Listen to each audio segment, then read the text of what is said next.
The British media often focuses on the growing threat of far-right extremism. However, events of far-left extremism are rarely given the same level of judgment or coverage. Anti-fascist and anti-racist activists have been acting as a militant force for decades and are often supported by think tanks, student unions, politicians and mainstream journalists alike. It doesn't take much for these people to become radicalised. What starts with a book fair or an anti-racism gathering can quickly devolve into frontline altercations with the police. For many, the social aspect plays a key factor. Protesting, marching and fighting Nazis is the fashionable thing to do.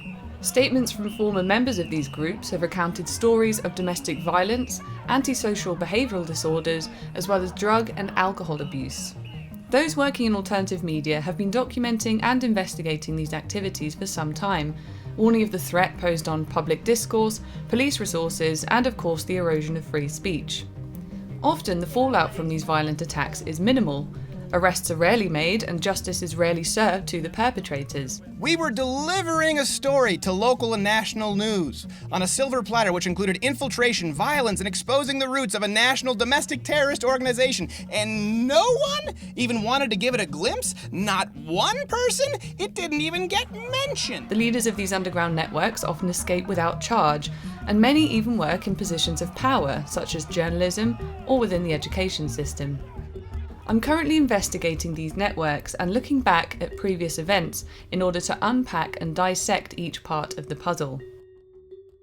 One such event happened in the town of Lewes in East Sussex in late 2017.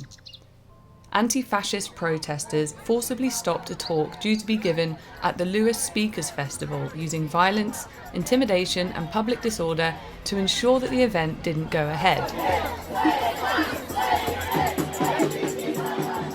Controversial writer and presenter Katie Hopkins was scheduled to speak at the All Saints Centre about her recently published autobiography, causing residents in the Brighton and Hove area to organise a mass protest against hate speech.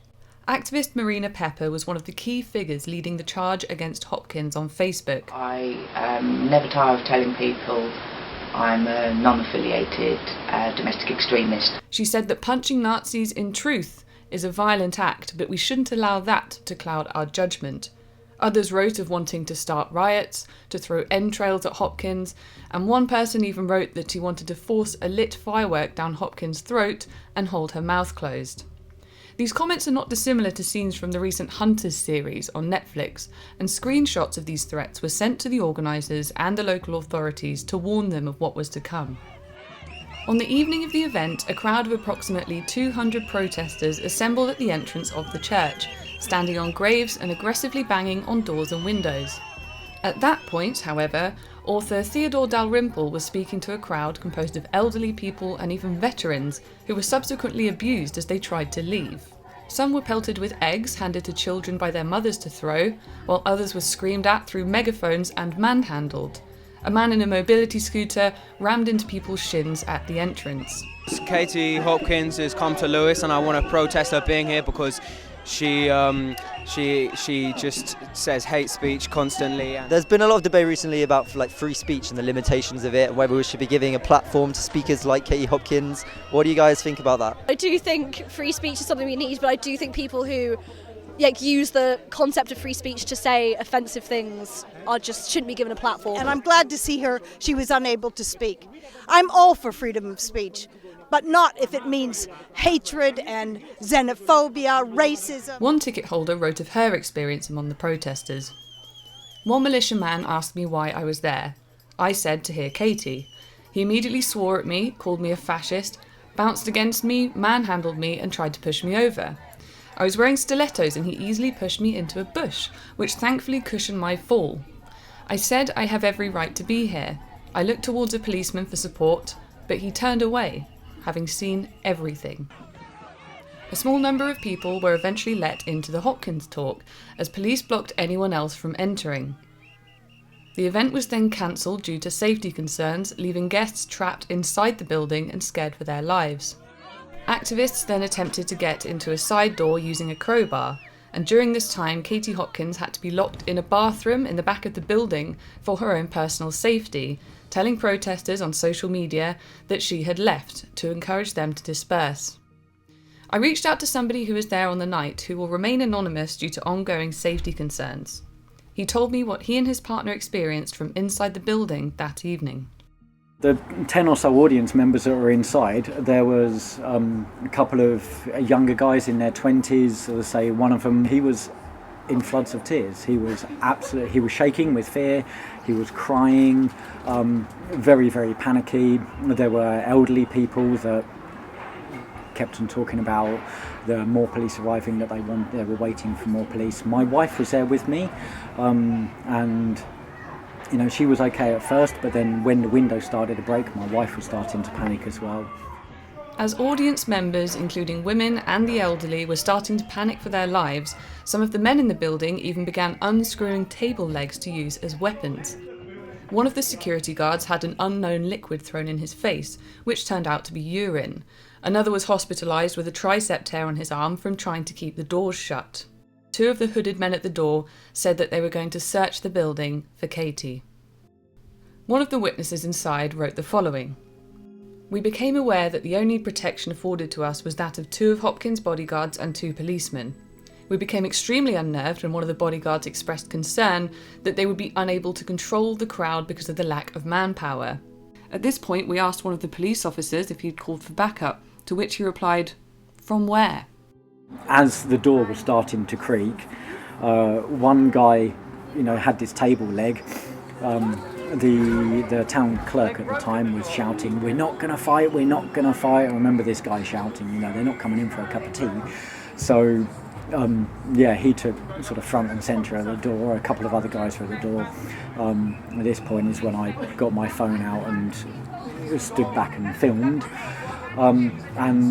As they came through, the one guy clobbered the first person who came through the door. I mean, they wrenched the door open with a crowbar, so they were coming in tooled up. The police eventually escorted those within the church to safety through a back door, and it was reported that 2 other policemen were sat idle in the car park nearby, not assisting with the protests. Many were shaken up, and a complaint was made to Sussex Police, who were even considering charging one of the attendees with GBH for defending himself from the activists. I'm not sure what their intentions were. If Katie Hopkins had have remained in the building, if she was there, would they have continued trying to hunt her? What would they have done when they found her? Is this going to be a public lynching or something? Who knows? The previous speaker, Theodore Dalrymple, wrote the following in the aftermath. The police made no arrests, despite having been assaulted themselves and witnessed others being assaulted, despite the fact that a building was illegally broken into, despite the fact that 40 people had been falsely imprisoned, despite the fact that threatening language had been used repeatedly, they failed to protect citizens who were going about their lawful business. To say that they were useless would be an exaggeration. Goodness knows what would have happened had they not been there. This event was later presented as family-friendly to the press. Details of the hospitalisation of the security guard and the assault of numerous guests, including women, the elderly and even one disabled man, was hardly reported on. Many suffered panic attacks and trauma as a result of these protests, as well as being assaulted and verbally abused. One witness wrote, "If Katie Hopkins had still been there, what these crazed intruders would have done is unimaginable." The Sussex Police eventually issued an apology to guests 1 year later, and many of the activists have since been spotted at a number of similar protests across the UK. For those who have been studying these activities, this comes as no surprise. Police have been known to step aside from political conflicts both in the UK and in the US, leaving activists to defend themselves at the risk of facing criminal prosecution.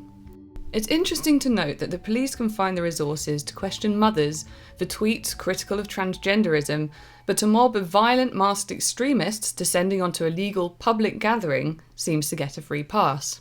And I also wonder what these protesters would have done to Katie Hopkins if they'd have found her locked in the bathroom. What are these people capable of? And how extreme do they have to be taken seriously by the police? 2 busloads of Antifa were shipped in from Brighton Polytechnic. They egged the elderly individuals who were leaving the church from a talk before me. 2 of my security guards were injured. One had his bicep torn from his arm. They broke the doors of the church, the windows of the church, and broke through, injuring numerous people. And the lady on BBC Sussex this morning said it was a harmless family protest. As I mentioned at the start of this report, many supporters of these extremist groups are working in positions of power. Could this be the reason that these events are often swept under the rug? An undercover sting operation into Ireland's anti-fascist scene seems to suggest just that, and I intend to bring you more information as it comes. In the meanwhile, thank you for taking the time to watch this, and if you want to throw me some support, I'll leave the links below. Thank you.